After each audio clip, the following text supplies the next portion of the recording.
It's safe to say that CD Projekt Red's latest game Cyberpunk 2077 has impressed critics at E3 2018. The first-person role-playing game surprised us with its perspective, world, and combat, and we ended up awarding the game our Best in Show prize for the entire event. If you want to play the game on PC with the detail and fidelity on display at E3, however, you're going to need a pretty powerful rig.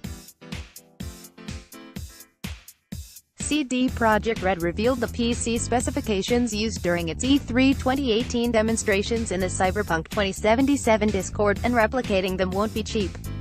An Intel i7-8700K GPU with 3.7 GHz was used, as was a GTX 1080 Ti GPU, the latter goes for around $700 right now. Also used were two 16GB G-Skill Ripjaws V-Series DDR4 RAM cards, which currently go for about $400 on Amazon in a 2-pack. An Asus ROG Strix Z370i served as the motherboard, and a Samsung 960 Pro 512GB M.2 PCIe SSD was also installed. Lastly, a Corsair SF600 PSU powered the rig, and sells for a little over $100. These specifications are all far beyond what CD Projekt Red recommended for its 2015 game The Witcher 3: Wild Hunt.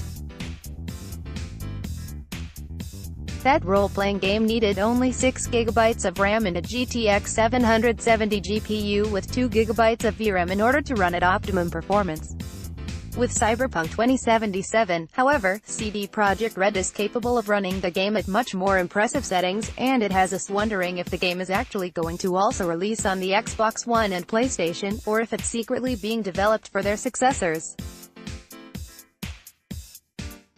Speaking to Game Informer, Quest designer Patrick Mills said that his studio is still targeting Xbox One and PlayStation 4, and the game was featured at the tail end of Microsoft's Xbox One conference during E3.